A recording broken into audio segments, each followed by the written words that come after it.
yonent yàlla Muhammad sallallahu alayhi wa sallam wax nañu xadis boo xamante ne xadis bu am solo la lool waaye ñi muy gën a yitteel tey mooy jigéen ñi. dafay wax ci mbiram or, jënd or ak jaay or ak échange yu mel noonu.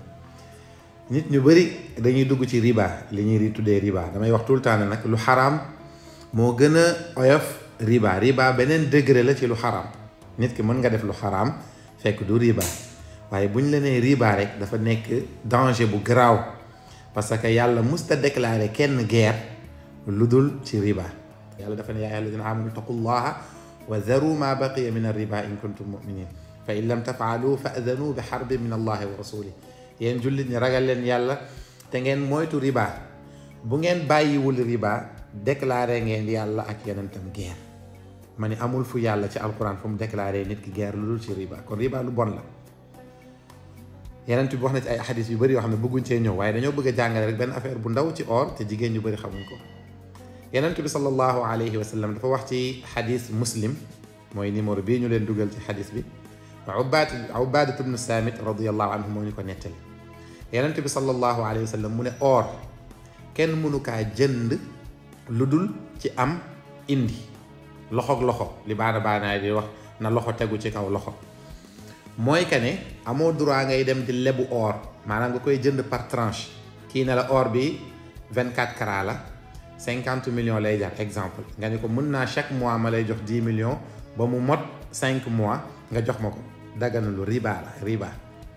daganul nga jël ngeen def natt jigéen ñi di def or, ñu bëri ci jigéen ñi natt lañ koy jëlee, waaye ngeen def natt bu weer deewee am ku ñu teggil ne moom moo gagné, moom moo génne pariru or bi.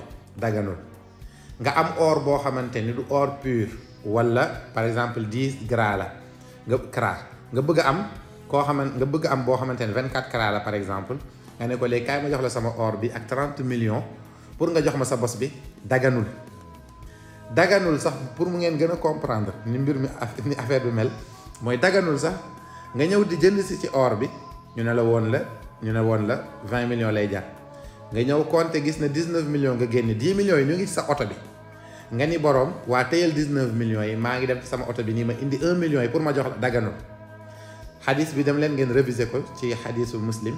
yonent bi dafa ne al-dhahabu bil-dhahabi wal-fiddatu bil-fidda ba xadis bi jeex mu ne sawaan bi sawain yadan bi yadin fa man zaada aw istazaada faqad arba. beneen bi mu ne fa in ixtalafat hadihi al-asnaaf fa biicu kayfa shi'tum ida kaana yadan bi yadin.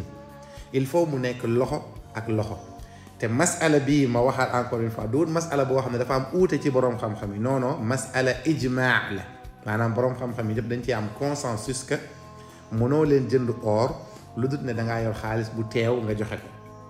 am nga droit nag nit ki ne la or bii nii 50 millions lay jar, nga am benn boutique bu nekk fële ne la nga fay verser sa xaalis ba mu mot nga doog a dem jëndi.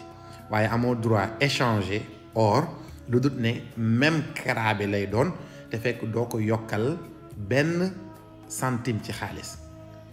amoo droit aussi lebu or, amoo droit natt or. yàlla na yàlla defal fatxu, dafa ñu tawfiq, dafa ñu dégg ak topp bi jaahi rasulillah indallah.